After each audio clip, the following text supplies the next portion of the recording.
La umasa puata mulaye panreng.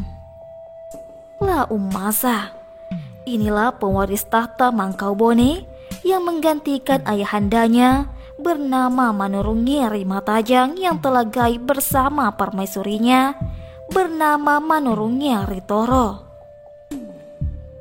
Kedua suami istri gaib. Setelah La umasa wafat, diberilah nama Tomulaye Panreng atau orang yang mula dikubur. Inilah raja yang hanya memakai kalian sebagai payungnya. Apabila ia bepergian, digunakannya untuk melindungi tubuhnya dari terik matahari. Tidak ada payung kebesaran di Istana Bone. Beliau bergelar Peta Pandrebesie atau Pandai Besi. Ia disenangi karena perhatian.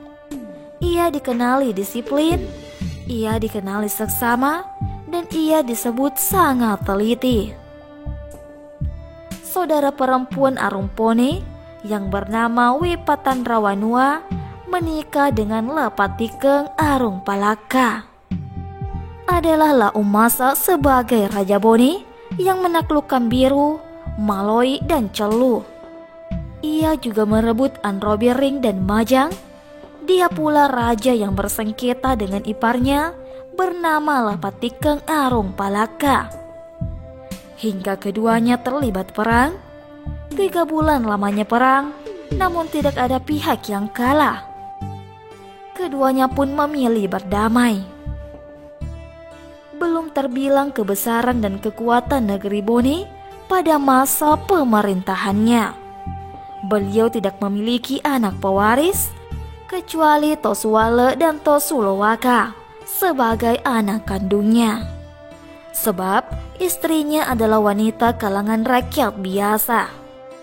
Ketika beliau tahu kalau saudarinya yang telah menikah di Palaka pun sudah hamil, serta-merta ia pergi menjenguknya untuk memastikan kabar itu. Perasaannya senang ketika ia melihat keadaan saudarinya. Wipatanrawanua benar-benar hamil. Menjelang beberapa lama setelah mengetahui kehamilan saudarinya, ia pun menunggu waktu melahirkan. Dengan segera, beliau memerintahkan kedua anaknya, Tosuwale dan Tosulowaka, dengan berkata, "Pergilah kalian berdua ke Palaka menjenguk bibimu saudariku, karena ia sedang menanti persalinan. Jika ia melahirkan, maka segeralah bawa sang bayi bersama darahnya kemari. Disinilah tali pusarnya nanti dipotong dan darahnya dibersihkan."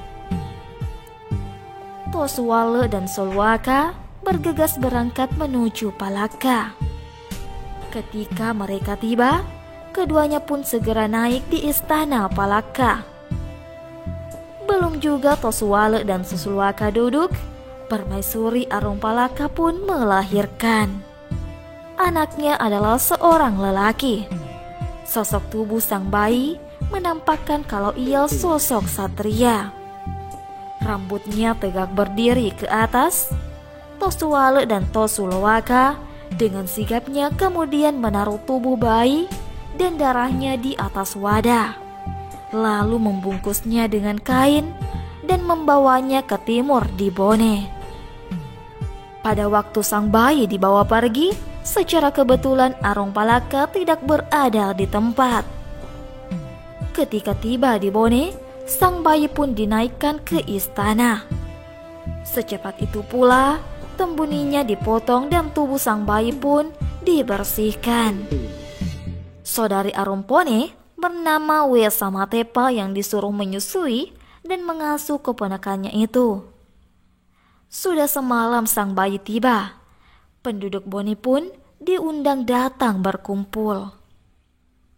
"Wahai kalian, berkumpullah esok